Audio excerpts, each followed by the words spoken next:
Hello and welcome to Five Writers, 5 Minutes, the podcast with lots of writing craft tips for you. I'm Sarah Armstrong. I'm Lian Tanner. I'm Deborah Abela. I'm Tristan Bancks. And I'm Zanni Louise. And this week we are talking about brainstorming, using brainstorming in your writing. This is something I use a lot, and I know that the other 4 writers do. And in fact, we use it a lot when we're giving each other help in our writing. You may or may not know that we're in a writing group together and we meet monthly on Zoom. And if one of us is stuck with a story that's going in circles, it's not quite moving forward in the way we want, we'll do a bit of a brainstorm together to think of different directions it might go. So we all use it a lot, and it just helps you come up with lots of ideas. It gets your imagination firing, and I think it stops you sort of just getting stuck on the first idea that comes to you. It can be good just to go down that path with the first idea, but sometimes you just want to stop and go, what are my other options here? Particularly if that first idea doesn't feel like it's quite leading you where you want to head. We're going to brainstorm an idea together just to show you how we do it. So all we've got at this point is a little setup, which is a kid called Sam has lost a dog. That's what we're starting with, and we're going to flesh that story out before your very eyes. Yes, Leah? Well, the first thing that comes to my mind is the dog actually lost, or has it been stolen?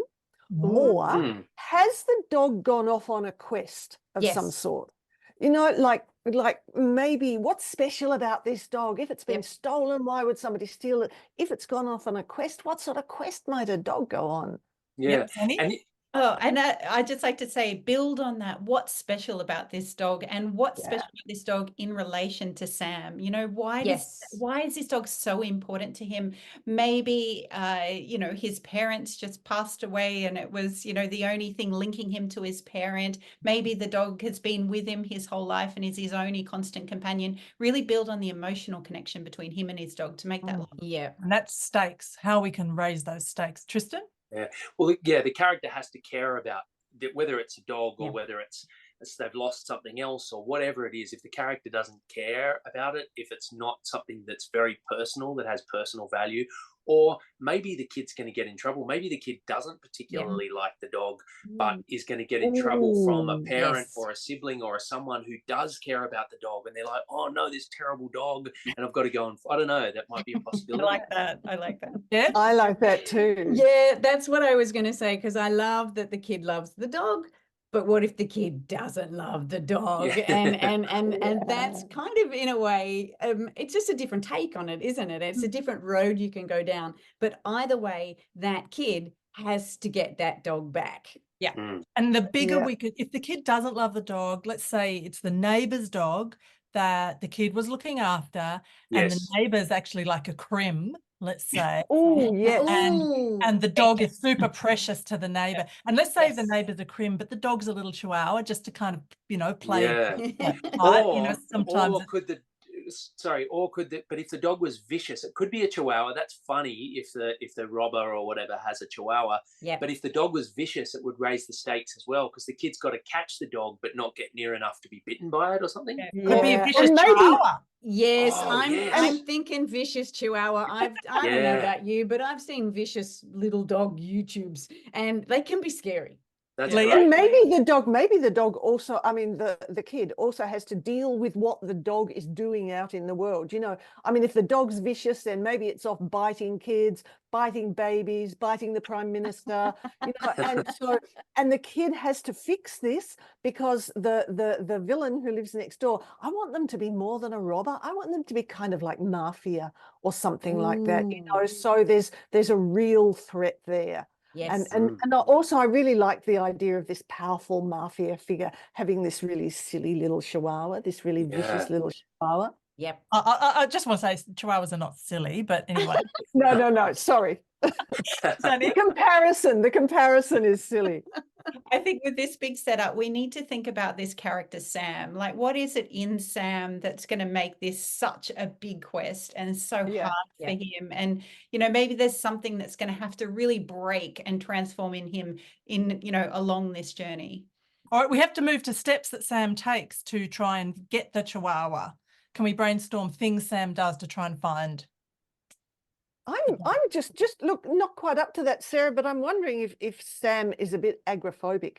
If Sam hasn't left the house for 6 months or something like that, and has to go after this Chihuahua. That's nice. Yep.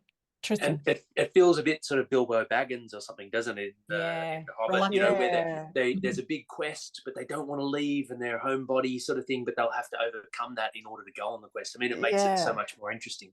Yeah, and that's a very common sort of thing that I don't think readers get sick of, that reluctant hero. When you've got the main character in your book, they're facing some massive challenge and all they want to do is run the other way. We have like 1 minute.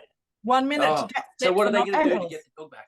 They have to find some way of tracing where the dog's gone. News items about vicious chihuahuas biting the Prime Minister. A drone? That's a drone, that'll work. Yeah. That's good. What about a trail of destruction? What about all these people? I like the idea. Yeah. Maybe they Prime find Minister. a kid private detective who can help them. See, I have to say, Sarah, I was wanting another kid in this story because I always love kid friends or brothers or sisters or whatever. So what if the mafia guy has a kid and Sam and this other kid actually go together because, you know, I don't know about why yet. But those I like two kids, those two Yes. kids are sworn enemies. They've always They have to have disliked each conflict, other.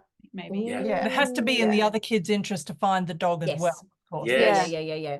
Yep. This is good. I think that's actually the beginning of a great story, right? We've got a strong want. Yeah. They have to find the dog because they're going to get in lots of trouble and they might die. They've got strong conflict. You know, from the mafia guy and from this vicious dog. There are high stakes for the character as well. Yep. Yeah. So who's going to There's a write time. There's a time issue. There's a ticking clock, presumably. Yeah, because the mafia guy's about to come home. Yes. His And find holiday out. in Hawaii or something. Yeah, that's good. It's a winner. It's a winner. We've run out of time, so we Oh. didn't really get to sort of brainstorming the steps that our two young characters would take, but I think it's fantastic. That's got all the ingredients: strong desire, high stakes, humor, adventure. Yeah. Yeah. Well maybe done, Dave. maybe if there are kids watching this, they could take that idea and now write a version of That's that what I story wanna hear. themselves. Yeah. And And send it to us. And send it to us. to I want to us. read it. Love to hear it. Yeah. We would love it. Thanks, everyone. Thanks, gang. Thank you all. We are on YouTube. We are a podcast, and we will see you next week. See Bye, ya. everyone. Bye.